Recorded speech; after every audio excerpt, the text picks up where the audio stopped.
Hello class, this is your chapter 6 recursion and lecture number 3. So the agenda of this class is, first we will discuss the homework solution of previous class, then similarity and difference between recursion and iteration, then some sample program using recursion from your book Sumita Arora. Okay, now just let's get started. So first we have to discuss your homework. So this is a program that you have to print the Fibonacci series up to a specified number of terms. Okay, you know what is Fibonacci series? So here is your code. I have to open this Python ideally. Now your program is this one. So this is your Fibonacci series. So in this, the main starts from here. This A is equal to 0. Now B is equal to 1. Here user will enter the number of terms. Okay. If the value of n is 1, then it will print A. If n the value of n is 2, then it will print A and B, 2 value. But when the value of n is different, then it will just print the value of A and B and call the Fibonacci function A, B and n. So the compiler will come here. This function will execute now. So if n is equal to 2, it will return. So when the value of n is 2, then it will just come out from the function. Okay. So else part says C is equal to A plus B. Now print C and return Fibonacci B, C, n minus 1. The value of n get decreased now and the value of A become B and the value of B become C now. Okay. So the C store the value A plus B. Okay. So now I am going to run it. Suppose I want 5 terms. So it will give you 0, 1, 1, 2, 3. One more time I am going to run it. Suppose 10. So it will give you the result this. Okay. So I hope this is clear. It is very simple program. Now next is difference between recursion and the iteration. So you know what is recursion? Recursion is when a function call itself, that is recursion.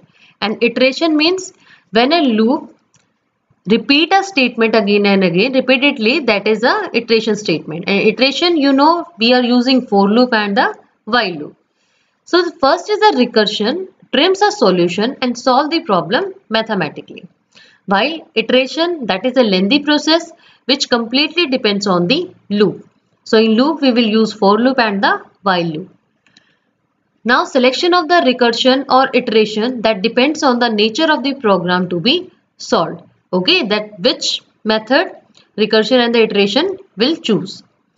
This recursive function are slow as compared to iteration because in recursion the function is calling itself again and again. Okay, that's why the processing is slow. And in iteration it will just continue with the statement and it will just give you the output after the execution of the loop. Now iteration takes more space in memory. Next is similarity between recursion and the iteration. That is both these based on the control structure. This iteration uses a repetition structure. In this a condition is repeatedly.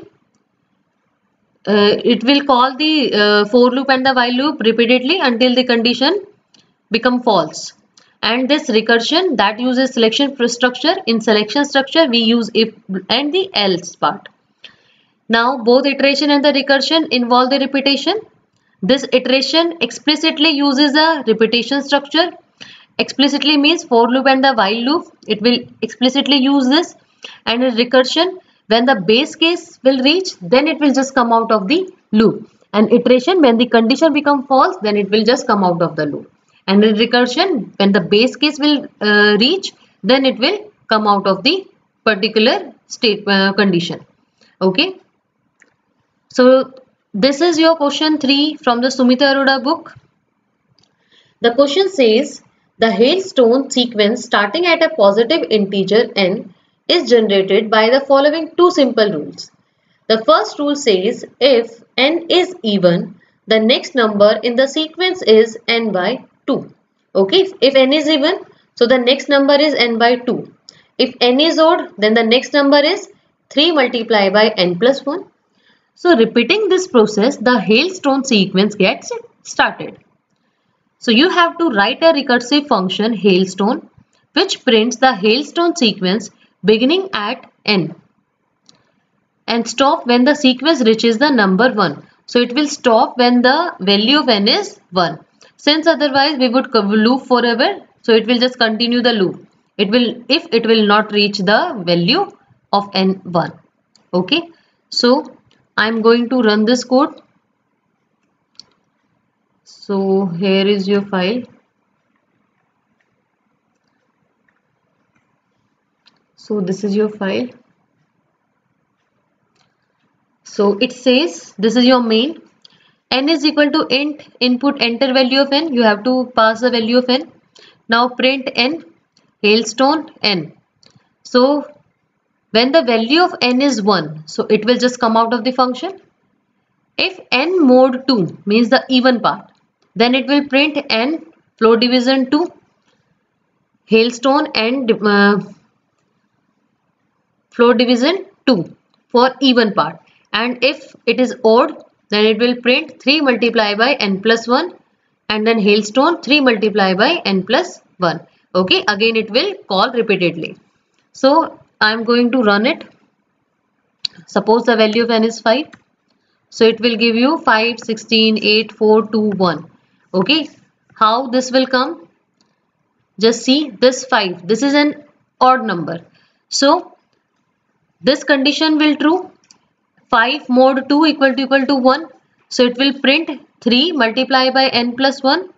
Okay. So 3 multiplied by n 5. This is 15 plus 1 16. So 16 will come. Again this 16 value will pass. So this condition is true now. Even part 16 mod 2 answer is 8. So it will print 8. Now hailstone 8 value will pass. So 8 mod 2 it will give 4. Okay, so print 4. Now 4 will pass. So it is again a even value. So 4 divided by 2, the answer is 2. The hailstone value, in hailstone 2 value will pass. So again even part will execute. So the print statement will execute 1. The hailstone get 1. Now this if part will execute and it will just come out of the function. Okay, so this is the working of this code. I hope it is clear now. Okay, so this is your hailstone program. Now next is question number 4. It says a happy number is a number in which the eventual sum of the square of the digits of the number is equal to 1. Means you have to find the sum of the square of the digits until it gets 1. Okay, so this example says 28. So the 2 square plus 8 square, this is 68. Again 68, 6 square plus 8 square, that is 100. So again 1 square plus 0 square plus 0 square, that is 1. So this is a happy number. This 12, 1 square plus 2 square, answer is 5. So it is not a happy number. This question also says that you have to write a program that takes a number and checks if it is a happy number by using following two functions in it. So you have also used these two functions. The first function says sum square digits. Return the sum of the square of the digits of the number x using the recursive technique. Okay, so here you have to apply the recursive technique. Now the second function says is happy. So it will check whether the function calling the function square digit, that is a happy number or not. So in happy you have to call this sum square digits. Okay, so here is the code.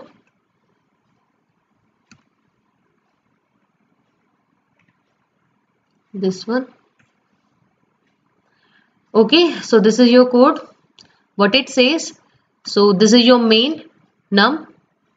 So you have to call num is equal to int input enter a number. You have to pass the number. Then this square digit num will call. Okay, Now def square digit n. In this I am using this calculate sum function. So it will calculate the working this square of the particular number, okay, and it will just it will also do sum. So if n is equal to 0, then it will return from the calculate function. Else part says return n mod 10 power 2 plus calculate sum and floor division 10. So it will this calculate sum reduce the number, and this return this part will check the power of the number, okay.